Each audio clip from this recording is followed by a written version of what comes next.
नमस्कार दोस्तों, sports engineer में आप सभी का बहुत बहुत स्वागत है। मेरा नाम है दीपक भालोठिया और आज इस वीडियो में हम स्पोर्ट्स मेडिसिन के क्वेश्चन आंसर्स का चौथा पार्ट डिस्कस करने वाले हैं। 3 पार्ट इसके पहले अपलोड हो चुके हैं। अगर आपने उनको नहीं देखा है तो उनको भी चेकआउट कर सकते हो। वीडियो शुरू करते हैं। पहला क्वेश्चन है, चोट लगने पर रक्त स्त्राव को रोकने एवं रक्त जमने में कौन सा तत्व सहायक होता है। देखिए, जब हमें चोट लग जाती है तो हमारा जो रक्त स्त्राव होता है, हमारी जो ब्लीडिंग होती है, उसको रोकने के लिए, उसको फ्रीज करने के लिए, ब्लड को फ्रीज करने के लिए कौन सा एलिमेंट हेल्पफुल होता है, कौन सा तत्व सहायक होता है, वो हमें पूछा गया है। Right answer is thrombocyte. D हमारा करेक्ट आंसर हो जाएगा। देखिए, थ्रोम्बोसाइट्स का एक नाम और है प्लेटलेट्स। प्लेटलेट्स को ही टेक्निकल टर्म में थ्रोम्बोसाइट्स कहा जाता है। अब देखिए, आरबीसी और डब्ल्यूबीसी का भी आपको टेक्निकल नेम पता होना चाहिए। आरबीसी को बोलते हैं एरिथ्रोसाइट्स और डब्ल्यूबीसी को बोलते हैं ल्यूकोसाइट्स। इनके टेक्निकल नेम है। तो आरबीसी का है एरिथ्रोसाइट्स, डब्ल्यूबीसी का ल्यूकोसाइट और प्लेटलेट्स का है थ्रोम्बोसाइट्स टेक्निकल नाम। इनमें से थ्रोम्बोसाइट्स जो है वो हमारी ब्लीडिंग को रोकने के लिए हेल्पफुल होता है। नेक्स्ट है, वह कौन सा फ्रैक्चर है जिसमें हड्डियों के कुछ हिस्से में ब्रेक आता है। देखिए, हमें वो इंजरी बतानी है, बोन की इंजरी बतानी है जिनमें कि हमारी हड्डी का जो कुछ पार्ट है उसके अंदर ब्रेकडाउन आता है। Right answer is green stick injury. C हमारा करेक्ट आंसर है इसमें। ये देखिए, ये डिफरेंट टाइप की इंजरीज है। ये हमारी आती है ग्रीन स्टिक इंजरी। इसमें देखिए, छोटा सा पार्ट हमारा कटा हुआ आपको दिखाई दे रहा होगा। बाकी एवल्यूजन, कम्युनिटेड, कंपाउंड, इंपैक्टेड, ये बहुत सारे टाइप्स की इंजरीज हैं। इनमें से हमें ग्रीन स्टिक के बारे में पूछा गया था। क्या पूछा था कि some part of the bone, हड्डियों के कुछ हिस्से में ब्रेक आता है। तो आप देख सकते हो कि हमारे यहाँ पे हड्डी के कुछ हिस्से में ब्रेक आया है। पूरी हड्डी ब्रेक डाउन नहीं हुई है। देखिए, यहाँ से हड्डी जुड़ी हुई है और इस हिस्से में ब्रेक आया है, यहाँ से ये हिस्सा ब्रेक हुआ या फिर टूटा है। तो ग्रीन स्टिक फ्रैक्चर में हमारी हड्डी का थोड़ा सा हिस्सा है, some part of the bone, टूटता है। नेक्स्ट है, स्क्रैप त्वचा एवं म्यूकस झिल्ली कहलाती है। स्क्रैप स्किन और म्यूकस मेम्ब्रेन को क्या बोलते हैं। Right answer is abrasion. ये हमारा करेक्ट आंसर हो जाएगा। ये देखिए, एब्रेशन, जब हमारी स्किन छिल जाती है वो एक एब्रेशन का टाइप होता है। जैसे कि आप कहीं पे जा रहे हो और दीवार से रगड़ लग के आपकी स्किन, ऊपर की स्किन जो है वो इस तरीके से कट आउट हो जाती है, उसको बोलते हैं एब्रेशन। ये सॉफ्ट टिश्यूज इंजरीज के अंदर आती है। नेक्स्ट क्वेश्चन है, स्प्रेन व स्ट्रेन का इलाज किस विधि से किया जाता है। देखिए, स्प्रेन और स्ट्रेन का इलाज हमसे पूछा गया है। तो सबसे पहले देख लेते हैं स्प्रेन और स्ट्रेन होता क्या है। स्प्रेन में जब हमारे लिगामेंट में चोट लगती है और स्ट्रेन में कहां लगती है, टेंडन के अंदर। ये दो, लिगामेंट और टेंडन की चोट का नाम है। स्प्रेन में लिगामेंट। लिगामेंट देखिए क्या होता है, हमारी जो हड्डी है, बोन से बोन को जोड़ने के लिए ये कनेक्टिव टिश्यू होता है, संयोजी ऊतक होता है जिसको कि लिगामेंट बोलते हैं। और टेंडन जो होता है वो क्या करता है, बोन से मसल को जोड़ता है। हमारी जो हड्डी है उससे मांसपेशी को जोड़ने का काम करता है टेंडन। तो जब टेंडन में कोई प्रॉब्लम होती है, टेंडन में जब इंजरी होती है उसको स्ट्रेन बोलेंगे, लिगामेंट में जब इंजरी होगी उसको बोलेंगे स्प्रेन। इन दोनों का आपको ध्यान रखना है। अब हमसे पूछा गया कि ये दोनों जब आपके हो जाते हैं तब आप इलाज कौन सी विधि से करोगे। Right answer is B, price. देखिए, प्राइस का मतलब आपको पता होगा। पी का मतलब होता है प्रोटेक्शन, आर का मतलब रेस्ट, आई का मतलब आइसिंग, सी का मतलब कंप्रेशन और ई का मतलब एलिवेशन। ये पूरा एक प्राइस का फॉर्म है, इसको हमें ध्यान में रखना है। अब देखिए, इसको अपडेट कर दिया गया है, इसके लास्ट में आर भी जोड़ दिया है, तो उसका नाम क्या हो गया, प्राइसर। आर का मतलब क्या जोड़ा गया है, रेफर।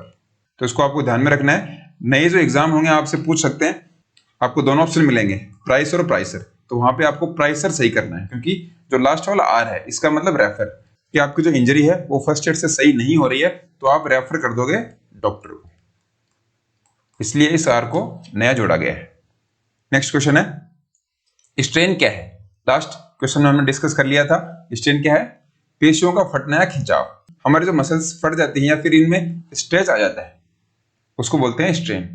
स्ट्रेन मतलब ये किसकी चोट है, टेंडन की चोट है। टेंडन में मसल और बोन जुड़ते हैं। नेक्स्ट है, किस ओलंपिक खेल में डोपिंग टेस्ट शुरू किया गया था। हमें वो ओलंपिक बताना है जिसके अंदर डोपिंग को सबसे पहले स्टार्ट किया गया था। Right answer is 1968 Mexico. 1968 में जो मैक्सिको ओलंपिक हुआ था उसमें डोपिंग टेस्ट शुरू किया गया था और सबसे पहले डोपिंग के दोषी पाए गए थे स्वीडन के हंस गुनर। ये देखिए, ये हंस गुनर है, इन्होंने अल्कोहल ले लिया था। अभी तो हाल फिलहाल में तो अल्कोहल को डोपिंग की कैटेगरी में नहीं रखा गया है, लेकिन उनको इस टाइम पे डोप टेस्ट में पॉजिटिव पाया गया, जिससे कि उनको डिस्क्वालीफाई कर दिया गया। तो ये दो चीज आपको ध्यान में रखनी है कि सबसे पहले कौन से ओलंपिक में डोपिंग टेस्ट शुरू किया गया, तो वो है 1968 मैक्सिको। 1968 में जो मैक्सिको में ओलंपिक हुआ था उसके अंदर डोपिंग टेस्ट को शुरू किया गया था। और सबसे पहले उस डोपिंग टेस्ट में पॉजिटिव कौन आए थे? स्वीडन के हंस गुनर। इन दो बातों को हमें ध्यान में रखना है। अगला क्वेश्चन देखते हैं। वर्ल्ड एंटी डोपिंग एजेंसी, जिसको कि वाडा बोलते हैं, ने कब नेशनल डोप टेस्ट लेबोरेटरी को मान्यता दी? देखिए एनडीटीएल, एनडीटीएल का है, भारत की है, न्यू दिल्ली में इसका हेडक्वार्टर है। इसको भी आपको ध्यान में रखना है। तो वाडा ने इसको रिकॉग्नाइज कब किया था, इसको मान्यता कब दी? चार ऑप्शन हमारे सामने है। राइट आंसर इज बी, 20 सितंबर 2008। वाडा मतलब वर्ल्ड एंटी डोपिंग एजेंसी। आपको कमेंट्स में बताना है कि नाडा की स्थापना कब हुई थी। वाडा की स्थापना तो 1999 में हुई थी। 1999 में वाडा की स्थापना हुई थी। आपको नाडा, नेशनल एंटी डोपिंग एजेंसी के बारे में बताना है। तो देखिए इसमें क्या बताया गया है कि वाडा ने NDTL, national dope test laboratory, इस लेबोरेटरी में क्या होता है, डोप टेस्ट किए जाते हैं। जो भी प्लेयर्स हमारे होते हैं उनके जो सैंपल होते हैं उनको टेस्ट किया जाता है इस लेबोरेटरी के अंदर। तो उसको वाडा ने मान्यता दी थी 20 सितंबर 2008 को। ये इंपॉर्टेंट है, इसको हमें ध्यान में रखना है। नेक्स्ट है, निम्नलिखित में से कौन सा खिलाड़ी डोपिंग का दोषी नहीं है? ये देखिए चार ऑप्शंस हमारे सामने हैं। ये चारों खिलाड़ियों के नाम है, कार्ल लुइस, रिक डिमॉन्ड, बेन जॉनसन और डिएगो मैराडोना। ये चार नाम है। इनमें से हमें एक ऐसा खिलाड़ी बताना है जो कि अभी तक गिल्टी नहीं पाया गया है डोपिंग के अंदर, जो डोपिंग का दोषी नहीं पाया गया है। Right answer is Carl Lewis. A हमारा करेक्ट आंसर हो जाएगा, कार्ल लुइस। इनकी कंट्री कौन सी है? यूएसए, अमेरिका से ये बिलोंग करते हैं। एथलेटिक्स इनका गेम है, दुनिया के महानतम एथलीट्स में इनका नाम आता है। ये देखिए इन्होंने ओलंपिक में 9 गोल्ड मेडल जीते हैं, 1 सिल्वर मेडल और 10 विश्व चैंपियनशिप पदक इनके नाम है। तो इस तरीके से ये एथलेटिक्स में बहुत बड़े ओलंपियन माने जाते हैं।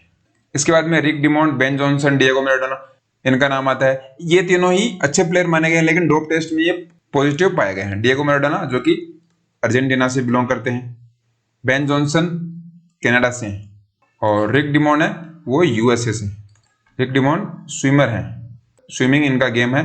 बेन जॉनसन है वो एथलेटिक्स से हैं, और डिएगो मैराडोना आपको पता होगा उनका गेम है फुटबॉल। कुछ समय पहले इनका निधन भी हो गया है। तो इस तरीके से कार्ल लुइस आपको ध्यान में रखना है कि ये डोप टेस्ट में कभी भी पॉजिटिव नहीं पाए गए और इनका ओलंपिक में बहुत शानदार रिकॉर्ड रहा है। नेक्स्ट है, अपने अपने खेलों में अच्छे प्रदर्शन दिखाने तथा उपलब्धि प्राप्त करने के लिए कौन से खिलाड़ी बीटा ब्लॉकर्स का प्रयोग करते हैं, जिससे रक्तचाप में कमी आती है तथा एकाग्रता बढ़ती है? देखिए बीटा ब्लॉकर्स डोपिंग कैटेगरी में लेने वाला एक सब्सटेंस है। इसको लेने से क्या होता है, आपका जो ब्लड प्रेशर है वो कम हो जाएगा, रक्तचाप में कमी आ जाएगी और एकाग्रता बढ़ती है, आपकी कंसंट्रेशन बढ़ जाएगी, आप एक जगह कंसंट्रेट कर पाओगे। तो हमें वो गेम बताना है कि खिलाड़ी कौन से गेम में बीटा ब्लॉकर्स को यूज में लेते हैं। Right answer is C, archers और शूटर्स। देखिए तीरंदाजी और निशानेबाजी में हमको बहुत ज्यादा कंसंट्रेशन की जरूरत पड़ती है, क्योंकि थोड़ा सा भी ध्यान इधर से उधर हो गया तो हम उस पॉइंट को हिट नहीं कर पाएंगे। इसलिए प्लेयर्स बीटा ब्लॉकर्स ले लेते हैं, जिससे कि उनके हाथ पैरों में कंपन नहीं होती और वो आसानी से उस टारगेट को हिट कर पाते हैं। तो तीरंदाज और निशानेबाज इन दोनों को आपको ध्यान में रखना है कि बीटा ब्लॉकर्स इन दोनों गेम के प्लेयर्स लेते हैं।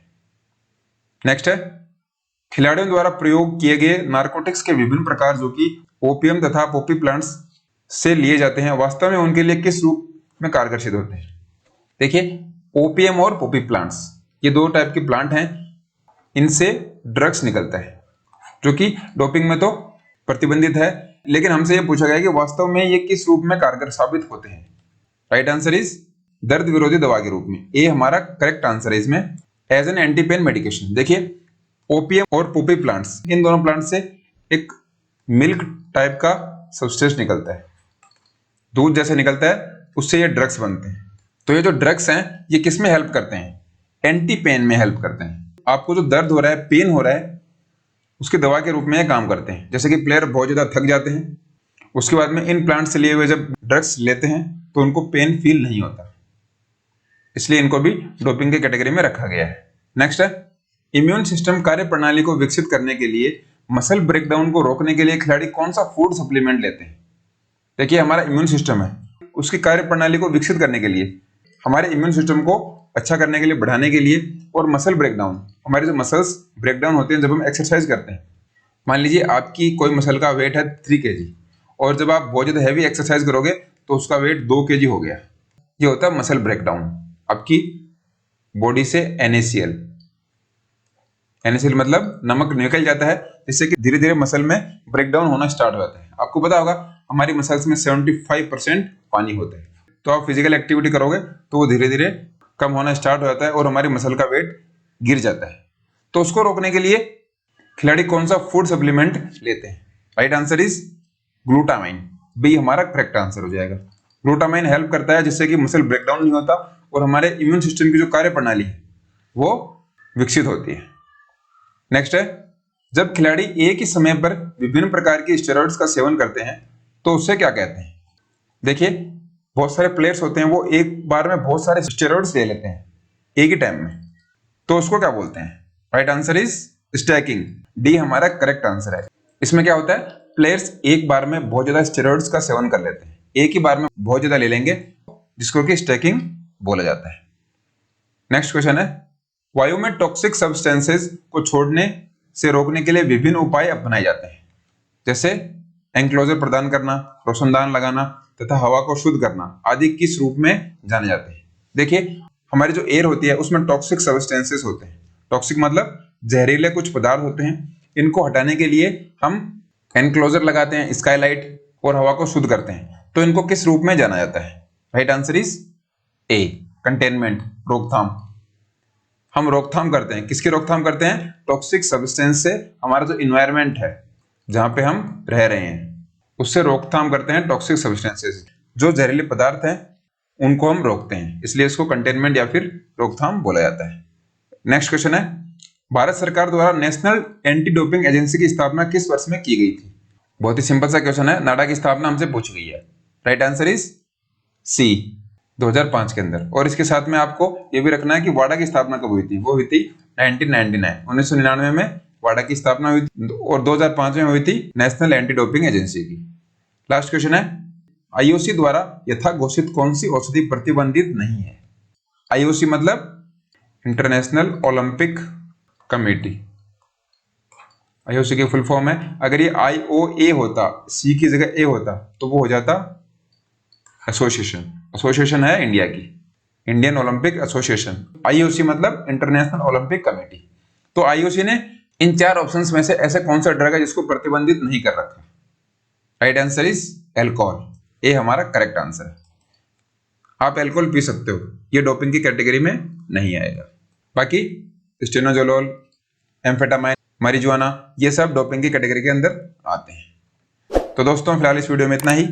आपको वीडियो कैसा लगा कमेंट्स में जरूर बताएं, और इसके साथ साथ इन सभी वीडियोस की आपको PDF चाहिए तो टेलीग्राम चैनल आप ज्वाइन कर सकते हैं। स्पोर्ट्स इंजीनियर टाइप करना, आपको वहां पर आपको अपना चैनल मिल जाएगा। नेक्स्ट वीडियो में फिर मिलते हैं। बहुत बहुत धन्यवाद।